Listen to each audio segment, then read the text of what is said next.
Hob Kabanatang 34 hanggang 37. Sa mga kabanatang ito, mababasa natin ang mga sumusunod. Ipinagtanggol ni Elihu ang Diyos. Ipinahayag ni Elihu ang kadakilaan ng Diyos. Hob 34 na kabanata. Ipinagtanggol ni Elihu ang Diyos.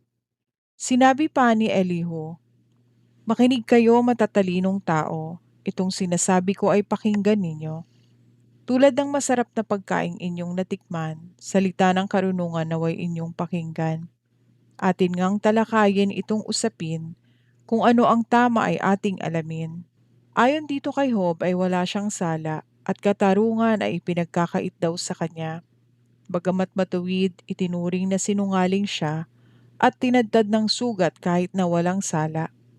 May nakita na ba kayong tulad nitong si Job? Kaunti man ay wala siyang paggalang sa Diyos. Panay na masama ang kanyang kasamahan, nakikisama siya sa mga makasalanan. Sinabi niya na walang mabuting idudulot ang paglakad at pagsunod sa nais ng Diyos. Makinig kayo sa akin, mga taong magagaling.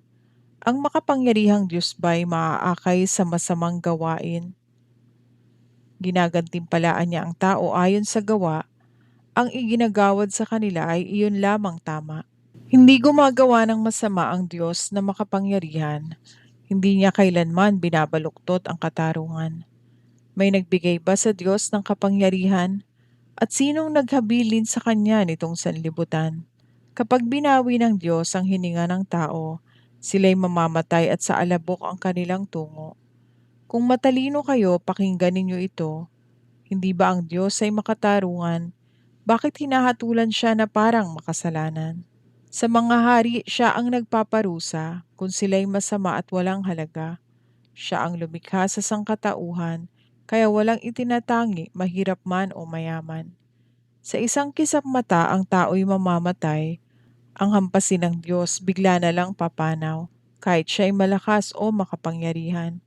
Bawat kilos ng tao'y tinitingnan niya, ang bawat hakbang nito'y dilingid sa kanya. Walang sapat na kadiliman ang mapagtataguan ng mga makasalanan. Hindi na kailangan ng Diyos na magtakda ng panahon upang ang tao'y lumapit sa Kanya at gawaran ng hatol. Hindi na rin kailangan siya'y mag-imbestiga upang mga pinuno'y alisin at palitan ng iba, sapagkat alam niya ang kanilang mga gawain. Sa gitna ng dilim sila'y Kanyang wawasakin. Pinaparusahan niya ang masasama ng nakikita ng madla, sapagkat ang kanyang mga utos ay nilalabag nila. Dahil sa masasama ang mahihirap ay humihibik, kaya't sa daing nila ang Diyos ay nakikinig. Kung ipasya ng Diyos na huwag kumibo, walang maaaring sa kanya'y magreklamo. Kung kanyang talikuran ang sangnilikha, ang tao kaya ay may magagawa. Walang magagawa ang alinmang bansa upang makaiwas sa pinunong masasama. Hob, inamin mo na ba sa Diyos ang iyong kasalanan? Nangako ka na bang titigil sa kasamaan? Hiniling mo na bang sa iyo'y ipaunawa ang lahat ng iyong masasamang gawa? Nangako ka na bang titigil na nga sa gawaing di tama? Sapagkat sa Diyos ikaw ay lumalaban, ibibigay kaya niya ang iyong kailangan. Ikaw ang magsabi ng iyong kapasihan, sabihin mong lahat ang iyong nalalaman. Ang taong mayroong taglay na talino na makarinig sa aking magsasabi ng ganito, ang salita ni Job ay bunga ng kamangmangan, at lahat ng sinasabi niya ay walang kabuluhan. Isipin ninyong mabuti ang mga sinasabi niya. Ang mga sagot niya ay sagot ng taong masasama. Dinaragdagan pa niya ng paghihimagsik ang kanyang mga kasalanan. Hinahamak niya ang Diyos sa ating harapan. Job 35 kabanata. Nagpatuloy pa si Elihu, ikaw Job ay wala sa katwiran. Di mo masasabing sa harap ng Diyos ikay walang kasalanan. Sa iyong sinasabi ang mapapala ko'y ano, hindi kaya mabuti pang nagkasala na nga ako. Ika'y aking sasagutin sa sinabi mong ito, sasagutin kita pati mga kaibigan mo. Tumingala ka sa langit at igala ang paningin, masdan mo ang mataas na ulap sa papawirin. Di napipinsala ang Diyos sa mga kasalanan mo. Walang magagawa sa Kanya gaano man karami ito. Wala kang naitulong sa Kanya sa iyong pagiging matuwid. Wala kang naibigay kahit bagay na maliit. Kung nagkakasala kay kapwa mo ang nagdurusa, sa paggawa ng mabuti natutulungan mo sila.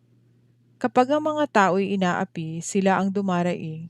Sila'y nagmamakaawa upang ang tulong ay kamtin. Ngunit hindi naman sila lumalapit sa Diyos na nagbibigay ng pag-asa kung dinaranas ay lungkot. Ayaw nilang lumapit sa Diyos na nagbibigay sa atin ng karunungan, higit sa taglay ng mga hayop o ibon sa kalawakan. Humihibig sila sa Diyos ngunit hindi pinapakinggan, pagkat sila'y mga palalo at puno ng kasamaan. Huwag sabihing ang makapangyarihang Diyos ay di nakikinig, na di niya pinapansin ang kanilang sinapit. Ikaw na rin ang nagsabing ang Diyos ay hindi mo nakikita. Maghintay ka na lamang sapagkat ang kalagayan mo'y alam niya. Akala mo'y hindi siya marunong magparusa, at ang kasama ay pinagwawalang bahala niya. Wala nang saysay kung magsasalita ka pa. Mga sinasabi mo na may walang kwenta. Hob 36 na kabanata. Ipinahayag ni Elihu ang kadakilaan ng Diyos. Idinagdag pa ni Elihu, magtiyaga ka pa ng kaunti at makinig sa akin, pagkat ayon sa Diyos itong aking sasabihin. Ibubuhos kong lahat ang aking nalalaman upang patunayang ang aking Diyos ay makatarungan. Lahat ng sasabihin ko ay pawang katotohanan, pagkat akong kausap mo'y malawak ang kaalaman.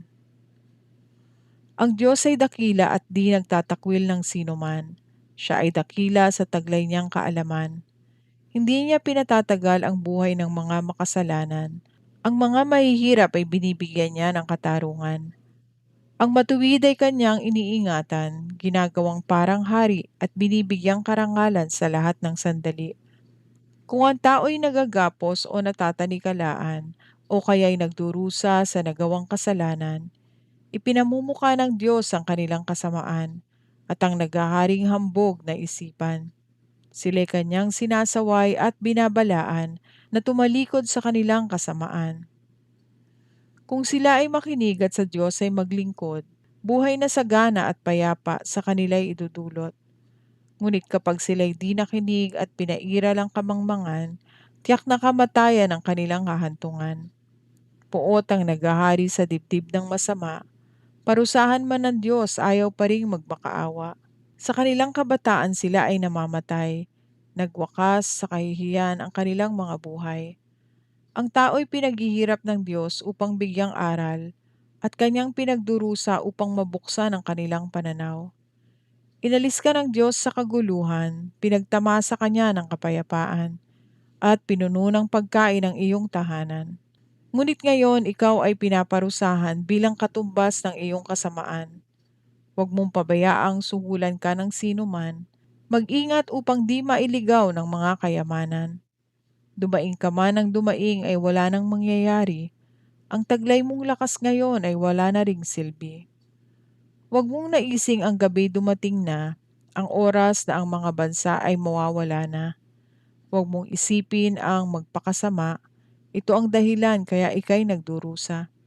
Alalahanin mong ang Diyos ay makapangyarihan, pinakadakilang guro sa lahat ng bagay. Walang makakapagsabi sa Diyos ng dapat niyang gampanan at walang kasamaang maaaring ibintang. Lahat ay nagpupuri sa Kanya dahil sa Kanyang ginagawa, kaya ikaw man ay magpuri rin at sa Kanya'y dumakila. Ang mga gawa niya lahat ay namasdan, ngunit hindi ito lubos na maunawaan. Di masusukat ng tao ang Kanyang kadakilaan, at ang Kanyang mga taon ay hindi rin mabibilang.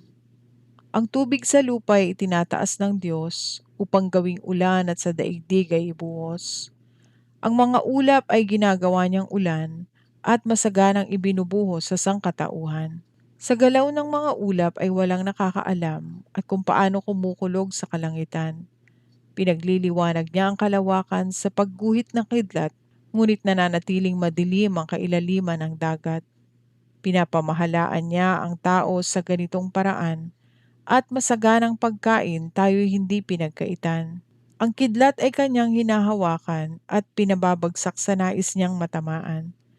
Pinapahayag ng kidlat ang kanyang kalooban, ng kanyang galit laban sa kasamaan. Hob 37 kabanata.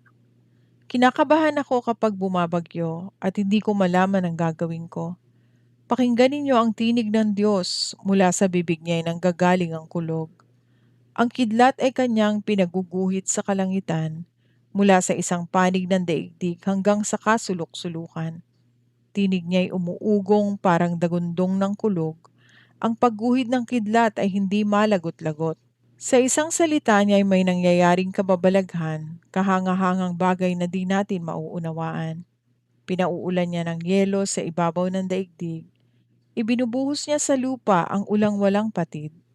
Pinahihinto niya ang tao sa kanilang gawain upang malaman nila kung ano ang kaya niyang gawin. Ang maiilap na hayop ay nasa kanilang mga taguan. Ang malalakas na hangin sa timog nagmumula at ang malamig na simoy ay galing sa hilaga. Sa hininga ng Diyos nabubuo itong tubig, nagiging yelong matigas at napakalamig.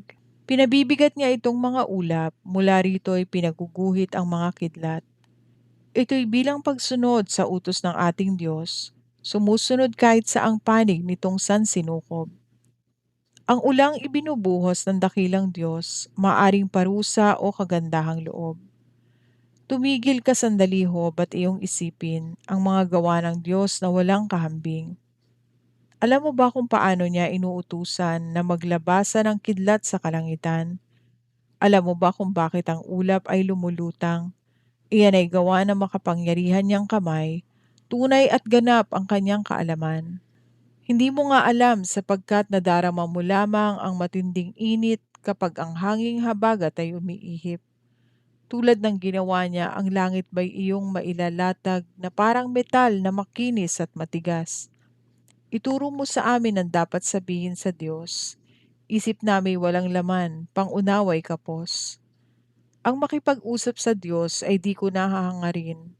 Bakit bibigyan ko siya ng pagkakataong ako ay puksain?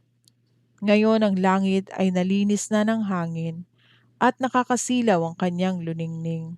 May malagintong kaningningan sa gawing hilaga, iyon ay kalwalhatian ng Diyos na dakila. Ang Diyos ay tunay na makapangyarihan, kaya walang makalapit sa kanyang kinalalagyan. Siya ay tapat at makatarungan sa pakikitungo sa sangkatauhan. Di katakatakang siya'y ginagalang ng lahat at di niya pinapansin ang mga nagkukunwaring mauutak.